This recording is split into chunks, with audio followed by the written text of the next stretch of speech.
Mamuka sei mhuri yeZimbabwe, tinokuchingamidzai zvekare kune chimwe chirongwa pano paZim Facebook Secrets and Confessions. Tadzoka zvekare nemamwe mamessages. Kuri sei kwose kwamungava muri kumativi mana enyika. Regedzai tibva tapinda mumamessages edu atadzoka takakubatirai zvakangooma hazvo veduwe. Hanzi mukoma makadii zvenyu, please post my story, makavikawo chitupa changu. Ndinorangarira gore iro razvakaitika. I was just a poor student ndichidzidza paUniversity of Zimbabwe. Ndakabva ndachizotanga kushandirawo imwe mbinga ikandipa motikari. Hey, and my life changed ever since. Ndine nyaya yangu mukoma. Please kana mava kuposta munge muchizoposta makavikawo chitupa changu. Ndakaita accident mukoma. This accident, it almost killed me, but handina kuenda kujeri. Ndaifanira kuti dai ndakaenda kujeri nekuda kwezvakaitika ipapo.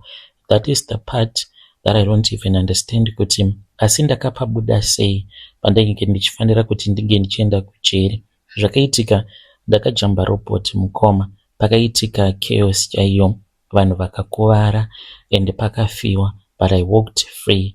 Motikari yandainge ndichidriver ndainge iri motikari yandainge ndabva mukupiwa nembinga. Zita rangu muchanditi Chiedza. Izvi zvinhu zvakaitika mainge muri mugore ra2006. Ndainge ndagara hangu ndichienda kuchechi. Ndichienda kuchechi kudaro ndopandakabva ndachizotanga kushandira this other family. Vainge vari vanhu vainge vaine mari dzavo. They chose me because ininiwo pachezvangu ndainge ndiri munhu ainge ari very smart, extremely smart. Saka vainge vachida munhu aizoshanda samaid wavo, also tutoring their kids as well. Ndakafara zvisingaite mukoma pandakatanga kushandira mbinga idzodzo. Munongozviziva kuti kana munhu wakakurira munhamo kana ukazowana mukana wekuti unenge wava kushandira mbinga, you feel so grateful. Unoona sekunge unenge wapiwa mablessings naMwari, but some of these blessings, zvimwe zvipo izvi zvinouya zviine macases in your life. I grew up very poor mukoma. Inini ndinobva kumhuri yaitamburwa, iya yavanoti extreme poverty. Tainge tiri vanhu vaitambura zvekupedzisira. Muvillage medu ndisu tainge tichinzi varombo. Tainge tisina kana chatainge tiinacho. I mean 1 meal a day. Kuenda kuchikoro usina bhutsu. Ndaitorarama nekutosirwa bhutsu nebest friend yangu. Apa amai vake vaidhadha. Vaiti kana bhutsu dziya padzinenge dzapera, dzanzwa nekusoma, ndopa vaizondipa bhutsu idzodzo. Makambopfeka bhutsu here mukoma yekuti kana wakaipfeka bhutsu iyoyo, kana ukatsika munzwa unobayiwa nemunzwa? Ndo bhutsu dzandaipfeka pandinenge ndichienda kuchikoro. Kana pari sepamba handitauri. Kuchechi ndaienda nemaslippers. Town tainge tisingatomboizivi.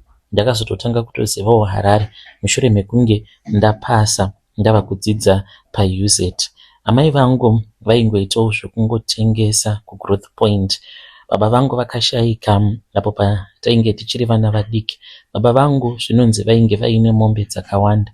Nekuda kwekuti vainge vaine mombe dzakawanda, ndo dzakazokonzeresa kuti amai vangu vange vachizotambura, because vakanzi vaifanira kuti vange vachizogarwa nhaka nevamwe bamunini. Amai vangu vakabva vachizoramba, vakanzi sezvo waramba iwe, tava kutora mombe todzichengeta kana vana vazokura, because last born yemumhuri medu mukomana. Zvikanzi kana mombe idzodzo dzakura, then tinobva tachizodzidzosa. Amai vakamboedzawo kurwa vachiti vainge vasingadi kuti mombe dzinge dzichitorwa, asi chekuita painge pasina. From a very young age ndaiziva kuti kuenda kuchikoro ndokunokwanisa kuchinja upenyu hwangu. Ndainge ndagara ndiri mwana ainge ari very intelligent. That is how I ended up at the University of Zimbabwe. Zvakaoma kudaro. Mukoma, my survival at UZ zvainge zvisina kumira zvakanaka. Upenyu hwainge hwakaoma. Apa manje unenge wava kusangana nevamwe vana vanobva kumafamilies ekuti havazivi chinonzi nhamo, vanenge vasingatozvinzwisisi. Apa kana urimo muvamwe unenge uchidawo kuonekera, unenge usingadi kuti nhamo yako inge ichizivikanwa naeveryone. Kubhadhara maschool fees, accommodation zvainge zviri nani because vatete vangu vainge vakakumbira murungu wavo, vaishandawo samaid, vainge vakamukumbira kuti ndinge ndichizogara pamba pavo. Ndaipota ndichishanda mugarden ndisina kana mari yandinopiwa. Ndaiti zuva randinenge ndanonoka kuenda kuchikoro, murungu wavo aiti kana akandiona ndakagara aitondipa basa rekuti ndinge ndichiita. Ndoita basa iroro ndozobuda ndichiti ndiri kuenda kuchikoro. Zuva randinenge ndisina kuenda kuchikoro, mukomanashi murungu wacho aiti handifanire kuti ndige ndichigara pasi, ndinofanira kuti ndige ndichishanda. Zvainge zvakangofanana nekuti ndainge ndichitongobhadhara mari yeaccommodation kugara kwandainge ndichiita, koiyo transport.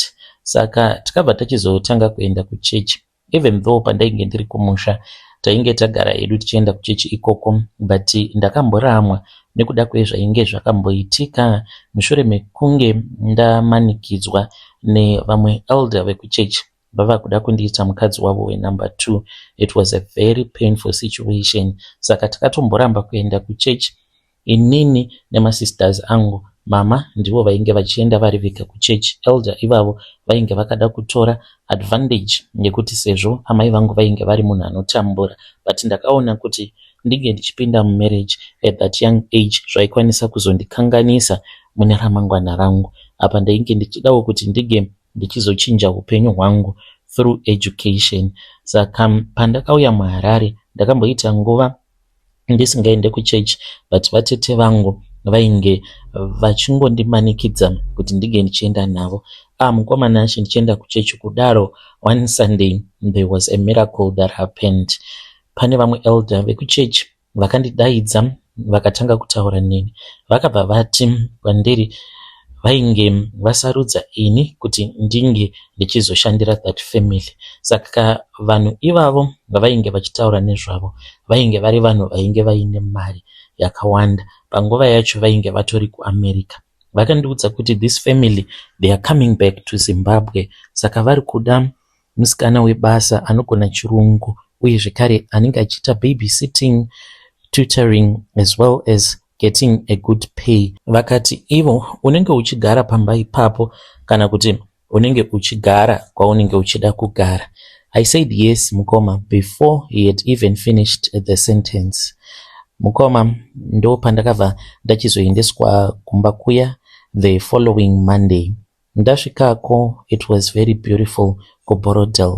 Tichinosvika pamba pacho painge pakanaka zvisingaite, painge patori nemagadhi koiwo mazibulldog. Ndokubva tachizotanga kutaura nevainge vachinzi ndivo vainge vari bangukuru vacho, avo vainge vachigarapo pamba ipapo, vaitoonekera kutoratidza kutoti vainge vari munhu ane mari.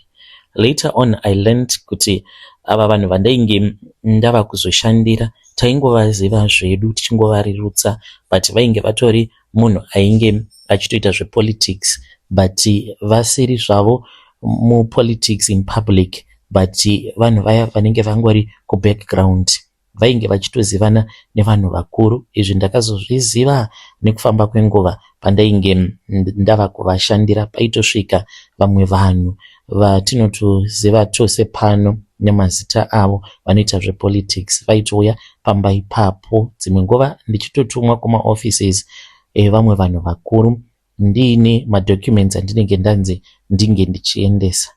Ndakatanga kushanda mukomanashi because madam boss vangu vakabva vati kwandiri, kana tikazodzokera kuAmerica tinokwanisa kudzokera newe. Ndainge ndava kutozviona mukomanashi ndava kuAmerica. Ndaishanda mukomanashi ndisingambokomplaini. Ndaiti kana ndikapiwa basa rekuti ndige ndichiita, vaikwanisa kundipa basa rekuita kana kuma7. Apa inini vainge vakandiudza kuti nguva dzangu dzekuchaisa ndinochaisa na6 PM ndogara pasi. Makuseni ndaimuka early na5 AM ndinenge ndamuka. Ndaimuka mukomanashi then ndobva ndatanga kuita basa iroro ndisingambokomplaini kana kuita same. Kana vari sevana vavo vaindifarira because communication tainyatso kugona kucommunicate zvakanaka. Vakatondiudza kuti maid wavo, the previous maid, vainge vasina kumufarira because ainge asingagoni kucommunicate nevana panhau dzelanguage, because vana ava ivo vainge vachitongogara kuamerica nedzimwe hama, saka chishona vainge vasinganyatsokugona kupindura zvakanaka. Ndakaramba ndichivashandira vanhu ava. Then when it was my birthday, mukomanashe, ndipo pandakabva ndachizodaidzwa nabhosi vangu. Vaiva vaine ofisi yavo, waibuda mumain house then wobva wachizoenda kuguest ndokwainge kuine ofisi yavo, ndokwavaiswera ikoko. Dzimwe nguva pamba paiti pakasvika mapolitician vaingoenda kuofisi ikoko, vaisauya kumba. Ndakabva ndachizoenda kuofisi kuya.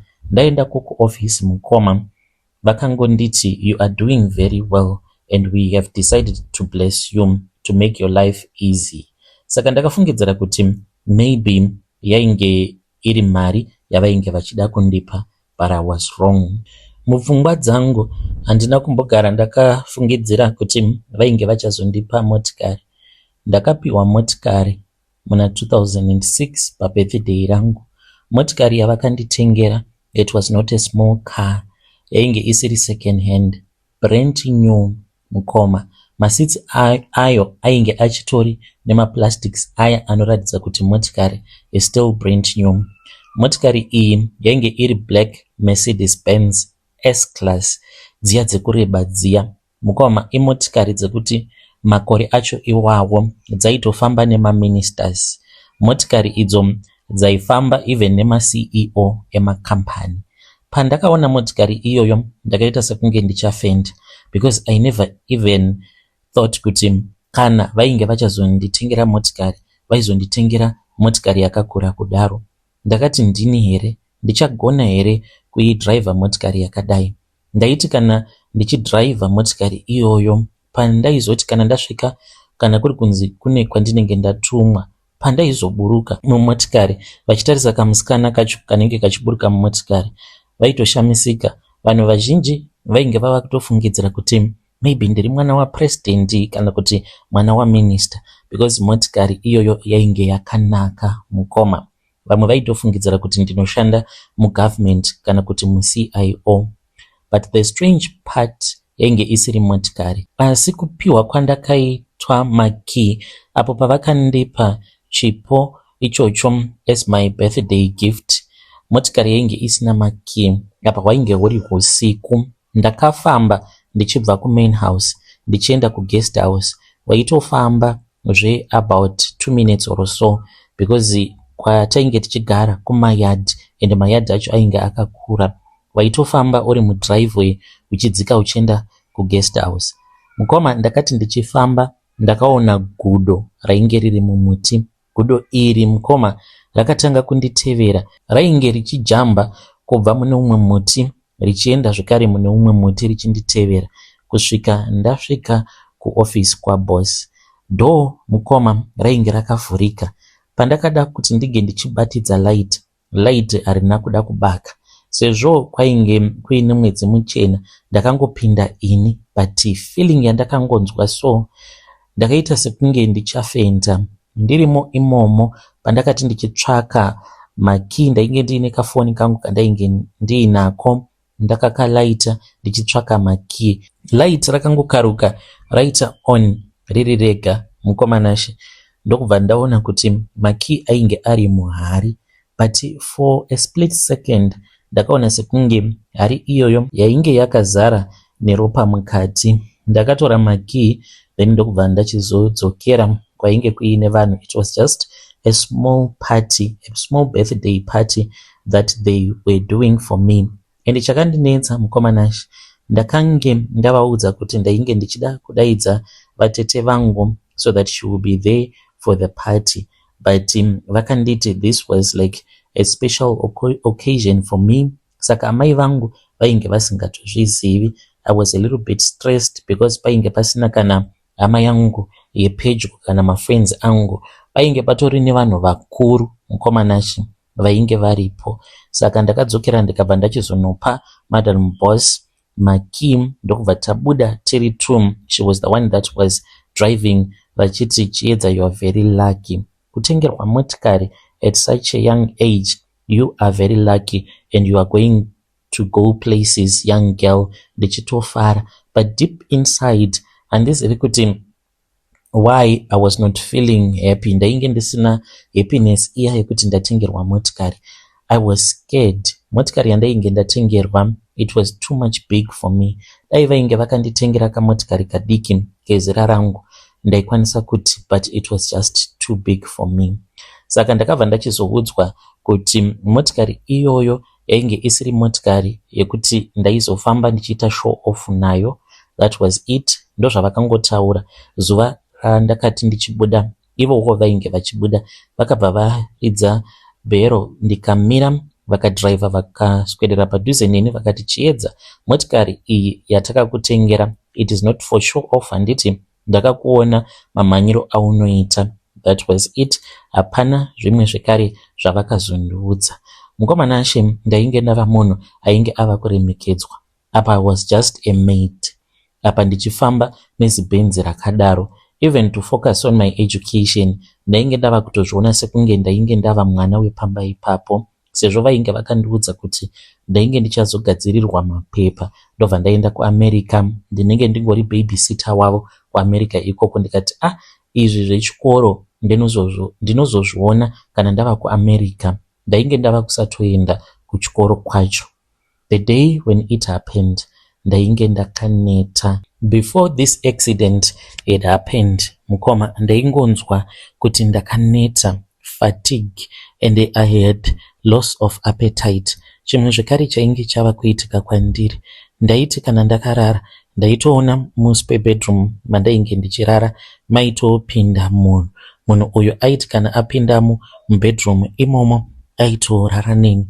Zvandaitoona kuti panapa pane zviri kuitika, ndine munhu ari kurara neni. Saka ndainge ndava kungogara ndiri tired at all the times.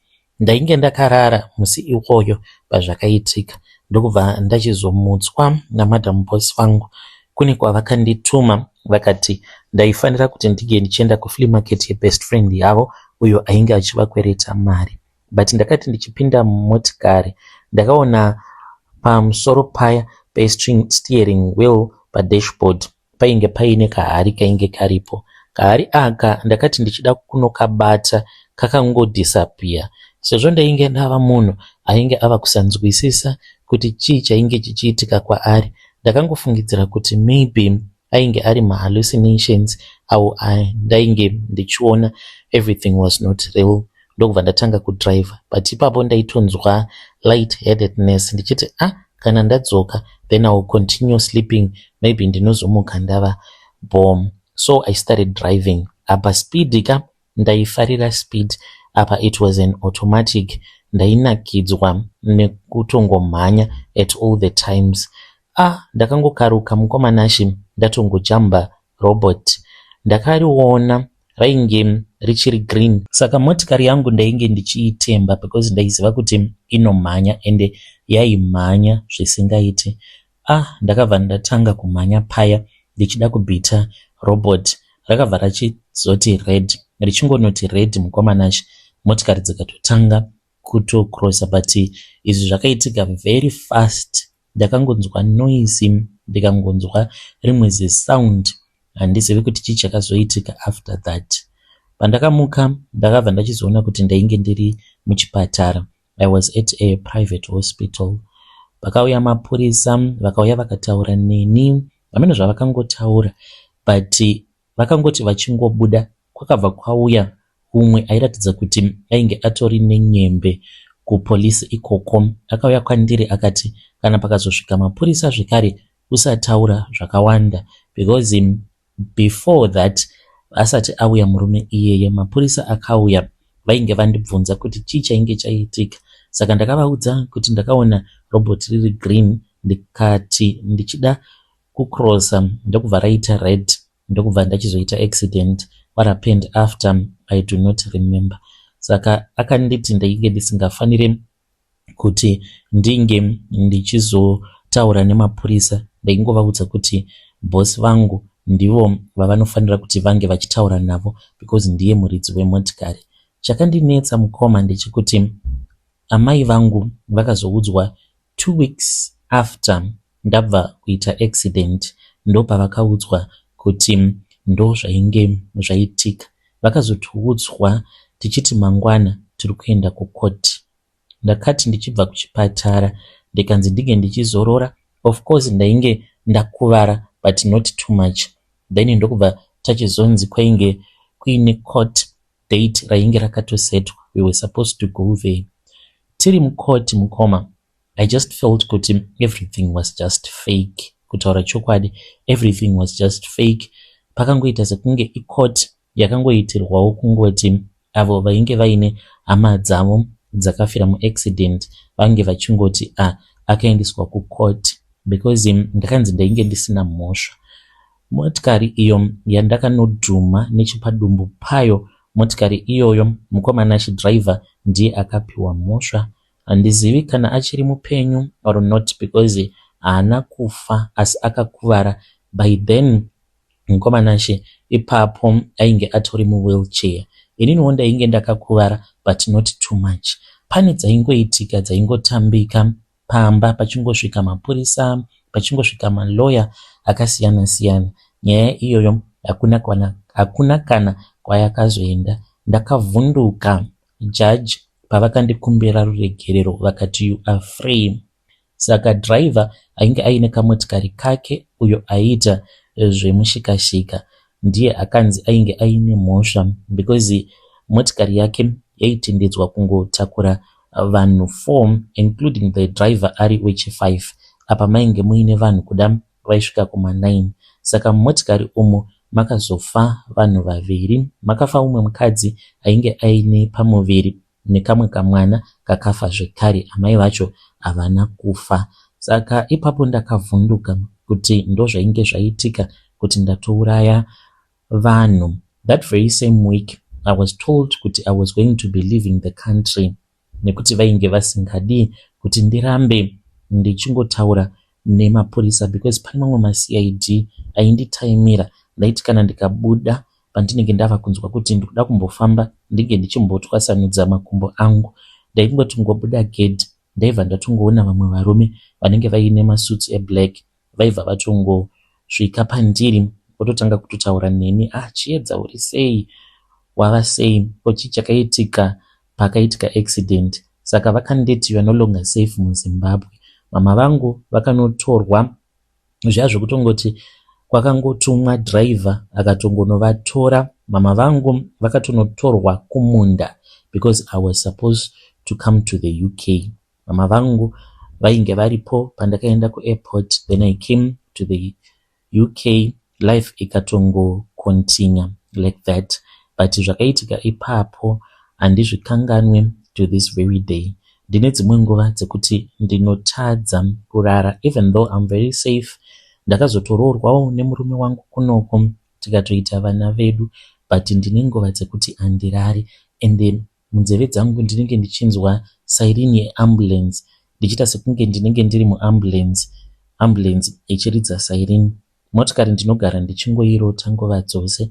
Dzimwe nguva Benz iyoyo ndinoirota ndichiigeza, but pandinenge ndichiigeza ndinoigeza neropa zvekuti inosara yava super clean pandinenge ndichiigeza, but ndinenge ndichiigeza neropa. Motikari iyoyo mukoma, handizivi hangu kuti vakazoita sei nayo, but it was a total wreckage. Ndakatoshamisika kuti ndakabuda sei. Mukoma, inini kuuraya kwandakaita vanhu, I think patori necorruption yakatoitika. Kunyangwe hangu ndisina like zvipoko zvandinoona, but ndiri munhu anogara ari very nervous, ndine anxiety, ndinomboita mapanic attacks for no reason at all. Sometimes I think that I am lucky kuti handina kuzoendawo kujeri, but jeri randiri kurarama ndiri mariri ndinongoona sekunge zvakatongofanana. Ndiyo confession yangu. Kana mukaposta muzondiudza, ndichange ndichizoteverera ndiri mucomment section. Hey, vedare ndo message iyo yandakatumidzirwa ichibva kuna vanzvadzi vedu. Naimikozva zvakangooma hazvo vedu we, ngatitaurei navo mucomment section vanzvadzi vedu avo vari kuti hanzi ndiri kuUK.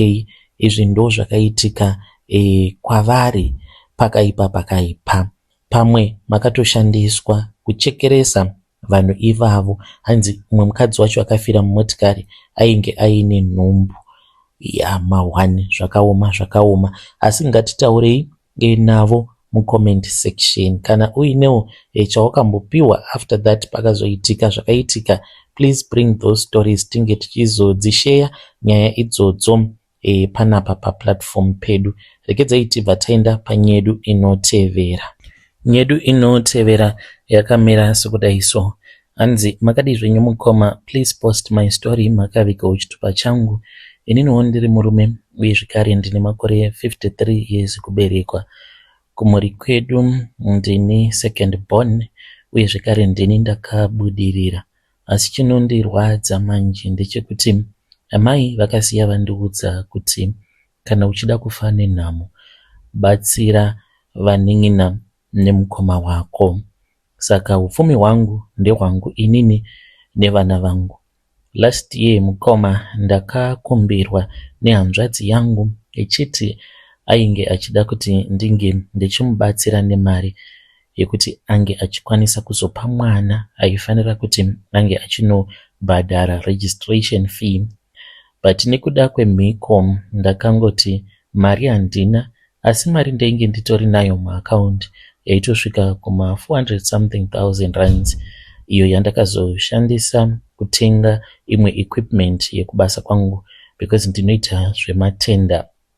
Asi pandakaenda ndichinotenga equipment iyoyo ndichishandisa almost 300,000 mari yainge yakanyorwa painvoice, ndakabatikana mukoma ndichitanga kufunga kuti hanzvadzi yangu nekutambura kwese kwaanoita, she is just a single mother, asi handikwanise kuti ndinge ndichimubatsira. Ndichangoti anogara kuwadzana, anoitawo zvekungotengesa achingonohodhawo kumusika kwake ikoko, anongotengesa zvimadomasi, zvimasau, mauyu.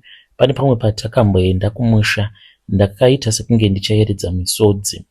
Mushure mekunge ndaenda kunomuona, patakasvika pamusika pake ndakaona kuti painge pangori nemauyu pasina kana chimwe chainge chiripo. Uchitoona kuti izvi ndezvekungotamburira. Munhu ari kungotiwo ange achiti at least ndine kwandiri kuswerawo ndichitsvakawo kuraramisa mhuri. She is a single mother. Akashayikirwa nemurume wake uyo aita zvekudriva mabhazi, akangoita kensa pagumbo ndokubva atofa. Zvinonzi akarohwa kubasa kwavo ikoko nekuti ndiye ainge ava kufamba nebhazi nyowani iro rainge rakabva mukutengwa nemurungu wake. Saka vamwe vainge vari masiniya vakarwadziwa vakati ko uyu iye mafikizolo anogozotanga kufamba nebhazi iri idzva sei isusu tisati tambofamba naro. Ndiko kurohwa kwakaita mukwasha wangu ikoko ndokubva afa. Saka amai vangu komanashi ndivo vakandiudza kuti handifanire kuti ndinge ndichizobatsira hama dzangu dzinotambura unless kana ariwo munhu mupfumi seni, kungomubatsira ya, but not kubatsira zvekuti unenge uchitochinja situation yemunhu. Nekuti zvakaitwa naamai pandiri, hanzi kana ndikangobatsira sezvakaitika ipapo kuti hanzvadzi yangu akauya kwandiri achindikumbirawo mari yekuti ndinge ndichimupa mwana wake ange achikwanisa kuzonyora form 4. Handizivi kana akazotonyora because handibvunzi angu zvakawanda, nekuti ndinenge ndichitya kuzvirwadzisa mumwoyo nemupfungwa kuti zvose izvi zviri kuitika kuhama dzangu ndini ndinenge ndichizvikonzeresa matambudziko avanenge vachisangana nawo. Kunoku kuSouth Africa mukoma ndine matenda ndakabata kugadzira marodhi. Ndinenge ndichitarisirwa kuti ndinge ndichishandidzana nehama dzangu kuvapawo mabasa, kuvadzidzisa mabasa, sezvo basa rangu randinoita rine mari, but ndinotosarudza kusimudzira vatorwa vanenge vasina dzinza neni, nekuti kana ndikabatsira mutorwa aiwa hazvina effect, asi wangu weropa ndikamubatsira zvinhu zvangu hanzi zvinobva zvachizoramba kutofamba zvachose. Amai vangu vainge vachibva kuChipinge, isusu kwedu kumusha kumasvingo, asi takazokurira zvedu muHarare. Saka amai vavo vainge vachibata-bata. Saka amai vanoti vakazviziva kubva apo pavainge vakatakura pamuviri pangu inini ndisati ndazvarwa kuti ndini mwana ndainge ndichazogarwa nemweya wengozi, because sekuru vedu zvinonzi vakauraya girlfriend, vainge vari headmaster kwava kuuraya girlfriend. Saka mweya iwoyo wainge wakaudzwa kuti wainge uchazopiwa murume. Vakazoti vaenda kwavo kumusha kuChipinge ndokubva vachizoudzwa kuti mwana wavainge vakatakura mudumbu mavo, mwana iyeye ainge achazoshanda kuripa mweya wengozi. Asi vakanzi kana usingadi kuti mwana uyu ange achizova ari iye anoripa ngozi yacho, iye pache zvake mwana uyu achazvarwa aine zvipo izvo zvaanenge akapfumbata. Zvipo izvi tinokwanisa kuzvisimudzira, asi kuti zvinge zvichisimudzirwa pane ngozi zvinonetsa. Saka pandiri pagere mhepo yemufi, munhu asina dzinzanini. Hanzi munhu iyeye ainge ari munhu ainge aine hupfumi hwakawandisa. Saka ndokubva achizogadzwa pandiri. Amai vakati mushure mekunge vandizvara, pavakangoona kuti vainge vava kukwanisa kufamba neni, ndopavakabva vachizobva kuHarare vakabva vachizoenda kuChipinge, uko kwavanoti ndakaendeswa mubako, uko kwacho kwaakavigwa munhu iyeye, ndikanopinzwa mubako ndikasiyiwa hanzi kuda kweawa. Pavakazopindamo mubako vakati vakandiona ndainge ndakamonerwa nerovambera yainge yakatorara pamusoro pangu. Hanzi vakandisiya ndakarara kudaro kusvika rovambira iyoyo ichizofamba ikaenda, asi hanzi handina kumbogara ndakamuka, ndainge ndakatorara apa zirovambira riri pamusoro pangu. Vakanditora kwava kubva vachizodzoka neni kuHarare. Saka ipapo ndipo pavakatorera vamwe vana vavo vose, mukoma wangu zvekare nevanun'una vangu nehanzvadzi. Vakatorerwa zvipo zvavo zvose zvikaiswa pandiri, because kudzinza rekwedu mukoma kune varombo, zvitamburi zvekupedzisira. Saka kunyange inini ndingadai ndiri munhu anotambura, pamwe ndingadai ndichingotevererawo doro mumakomboni kana kuti ndichingotevedzera zvimashabhini mumagrowth point kumusha uku, but nekuda kwekuti pakatorwa zvipo zvevana vaamai vangu zvikaiswa pandiri naamai, ndo zvakazoita kuti ndige ndichizobudirira. Pandakauya kuno ndakangoita zvekungonhongwa nemurungu, akangondimirira. Ndainge ndichitofamba muna N1 ndichitongofamba ndisingazivi kuti ndiri kuenda kupi. Akamisa motikari yake akabva andibvunza kuti uri kuendepi, ndokubva ndamuudza kuti ndainge ndichitongofamba ndichitsvaka hangu basa. Akanditi get in the car, ndokubva ndatojamba mumotikari kwava kuzoenda neni kupurazi kwake. Ndikatanga kushanda papurazi ipapo kusvika ndichizouya kunoku kuJoburg. Ndauya kunoku ndakaita rombo rakanaka, ndikatanga kushanda neumwe murungu uyo aiita zvekugadzira matengi emvura. Saka ainge aine matenda kuhurumende, saka taifamba tichigadzira matengi iwawo. Ndakatotanga kutopiwawo mari yakanaka.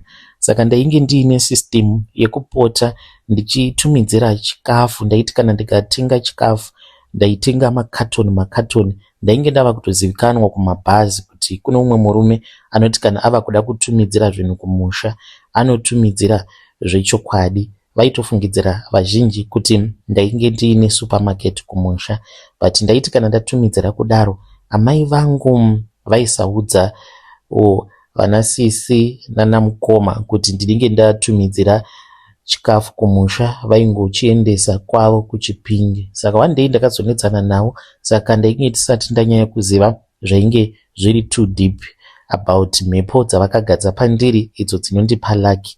Vakabva vachizondiudza kuti mhepo dzavainge vakagadza pandiri dzainge dziri mhepo dzakashata zvekuti kana ndikaramba ndichitamba nekupa vana vaamai vangu mari ndaikwanisa kuzopenga kana kuzoita murombo wekupedzisira. Saka kubva gore iroro kusvika pari nhasi, hama dzangu dzinotozviziva kuti kunoku kuJoni ndakatotenga dzimba dzakawanda, dzimwe dzinogara maloja, but dzangu hama dzinenge dzichitambudzika mukoma. Asi chekuti ndige ndichiita hapana, nekuti ndakaudzwa naamai vangu vasati vashayika kuti handifanire kuti ndinge ndichizobatsira hama dzangu unless kana ndava kuda kutambura, kurohwa nenhamo. Hakuna anoda kutambura. Vana vangu vagere zvakanaka, mudzimai wangu agere zvakanaka, kana inini wacho ndigere zvakanaka. Hei vedare, ndo message iyo yandakatumidzirwa ichibva kuna mukoma vedu. Ngatitaurei navo mukoma vedu ava mucomment section. Zvakangoma hazvo vedu we. Hanzi handitendedzwe kuti ndinge ndichibatsira vana vaamai vangu. Hey, ndo anonzi Mawani chaiwo. But let us try to speak with our brother mucomment section. Hanzi zvinondirwadza, ndinobatikana, but chekuita hapana, nekuti zvakataurwa naamai ndizvozvo. Havafanire kuti vange vachibatsira hama dzavo dzinotambura. Asi kana uri mutorwa, hanzi yes, we can work together. Ngatisanganei zvekare mune zvimwe zvirongwa zvinotevera.